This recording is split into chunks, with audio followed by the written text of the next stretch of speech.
EP के capital में आपका स्वागत है। यहाँ हम निवेश और वेल्थ मैनेजमेंट को आसान बनाते हैं ताकि आप पीढ़ियों के लिए धन का निर्माण कर सकें। बाजार लाल निशान में है। आपका पोर्टफोलियो गिर गया है। आपके पेट में एक अजीब सी बेचैनी है और आपके दिमाग की वो छोटी सी आवाज सिर्फ फुसफुसा नहीं रही है, वो चिल्ला रही है, अभी बाहर निकलो। अपनी मेहनत की कमाई को डूबते हुए देखना, भले ही वह सिर्फ कागजों पर हो, बहुत डरावना होता है। आपकी भावनाएं 100% जायज हैं। सब कुछ बेच देने की इच्छा बहुत भारी पड़ती है। आज मैं आपको समझाऊंगा कि आप ऐसा क्यों महसूस करते हैं और मैं आपको उस इच्छा से लड़ने के लिए एक तार्किक ढांचा दूंगा। अगले कुछ दिनों और हफ्तों में आप जो करते हैं वही आपकी दौलत को नष्ट करने और उसे सही मायने में बनाने के बीच का अंतर तय करेगा। इस इच्छा का एक नाम है पैनिक सेलिंग, यानी घबराहट में बिकवाली। इसका सीधा सा मतलब है डर और शॉर्ट टर्म मार्केट उतार चढ़ाव के आधार पर अपने निवेश को बेचना, न कि अपनी लॉन्ग टर्म स्ट्रेटजी में किसी तार्किक बदलाव के आधार पर। और यह इतना विनाशकारी इसलिए है क्योंकि यह एक दोहरी गलती है।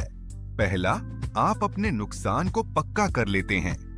वो जो अस्थाई कागजी नुकसान था, जिस पल आप सेल बटन दबाते हैं आप उसे स्थायी और असली बना देते हैं।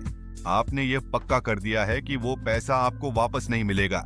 लेकिन दूसरा हिस्सा वो और भी दर्दनाक है। आप रिकवरी से चूक जाते हैं।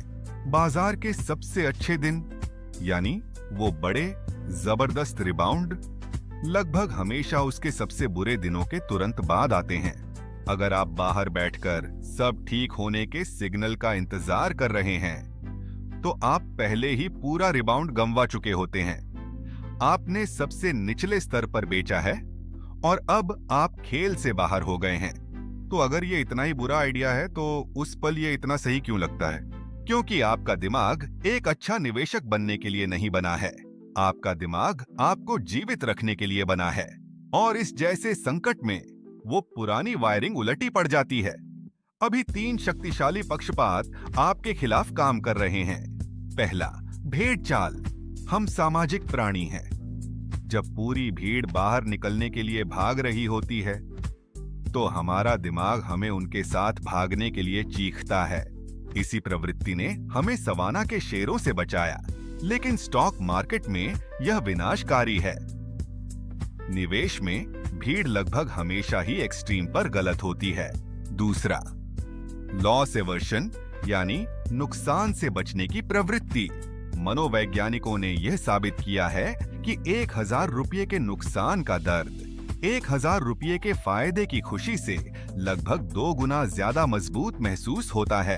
आपका दिमाग रासायनिक और जैविक रूप से लाल नंबरों पर ज्यादा प्रतिक्रिया करने के लिए बना है। यह कोई कमजोरी नहीं है, यह सिर्फ इंसानी फितरत है। और तीसरा, अवेलेबिलिटी ह्यूरिस्टिक। न्यूज 24 घंटे 7 दिन क्रैश चिल्ला रही है। आपकी सोशल मीडिया फीड घबराहट से भरी है। आपका दिमाग स्वाभाविक रूप से मान लेता है कि यह हाल की शोर मचाती और डरावनी जानकारी ही सबसे महत्वपूर्ण जानकारी है। यह उससे पहले के 100 साल के शांत, स्थिर बाजार के इतिहास को भूल जाता है। तो चलिए इस प्रवृत्ति से लड़ते हैं। चलिए जूम आउट करते हैं बहुत दूर। इस चार्ट को देखिए, यह बाजार की कहानी है। अब और करीब से देखिए, यहां और यहां और यहां। इनमें से हर एक डरावनी, दुनिया खत्म कर देने वाली गिरावट बाद में देखने पर एक अस्थायी गिरावट थी। इनमें से हर एक खरीदारी का एक शानदार मौका था। मेरी बात ध्यान से सुनिए। मार्केट क्रैश सिस्टम में कोई खराबी नहीं है, वे इसका एक हिस्सा हैं। वे लॉन्ग टर्म रिटर्न पाने के लिए एक सामान्य, दर्दनाक लेकिन अनुमानित कीमत है। अर्थव्यवस्थाएं साइकिल में चलती हैं, हमेशा से चलती आई हैं और हमेशा चलती रहेंगी।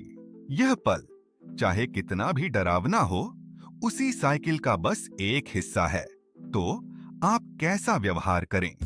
आप डर की जगह से तर्क की जगह पर कैसे आएं? आपको एक एंटी पैनिक टूल किट की जरूरत है। यहाँ 4 ठोस कदम दिए गए हैं जिन्हें आप उठा सकते हैं। कदम 1, एक प्लान रखें। नाव बनाने का सबसे अच्छा समय बारिश होने से पहले होता है। आपकी नाव आपका इन्वेस्टमेंट प्लान है। आपने निवेश क्यों किया था? क्या आप अपनी समय सीमा जानते हैं? अपनी जोखिम सहनशीलता जानते हैं? अगर आपके पास एक लिखित योजना है तो आपको खबरों पर प्रतिक्रिया करने की जरूरत नहीं है। आप बस योजना का पालन करते हैं। कदम 2, जाने कि आपके पास क्या है। यह बहुत महत्वपूर्ण है। क्या आपने बिना मुनाफे वाले स्टोरी स्टॉक्स में निवेश किया है या असली मुनाफा कमाने वाली कंपनियों में जो ऐसी चीजें बनाती हैं जिन्हें लोग हर दिन खरीदते हैं? अगर आपके पास अच्छे बिजनेस हैं, तो आप उन्हें 30% की छूट पर सिर्फ इसलिए क्यों बेचेंगे क्योंकि दूसरे लोग डरे हुए हैं? कदम 3, ऑटोमेट करें और अनदेखा करें। ऑटोमेटिक निवेश सेट करें। हर महीने 5,000 रुपये, 10,000 रुपये, जितना भी हो सके खरीदें, चाहे कुछ भी हो। इसे डॉलर कॉस्ट एवरेजिंग कहते हैं। यह आपको तब शेयर खरीदने के लिए मजबूर करता है जब वे सस्ते होते हैं।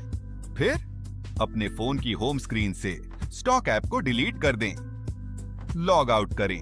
इसे हर दिन देखना बंद करें। कदम 4, एक डर का टेस्ट करें।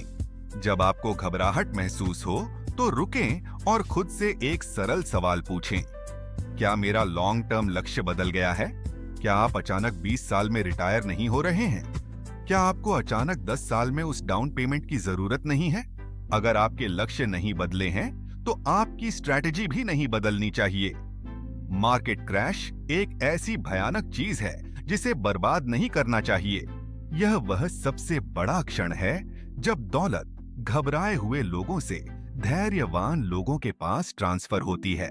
यह वह परीक्षा है जिसे आपको अपने रिटर्न अर्जित करने के लिए पास करना होगा। आपका दिमाग आपसे झूठ बोलेगा। सुर्खियां आपको डराने की कोशिश करेंगी।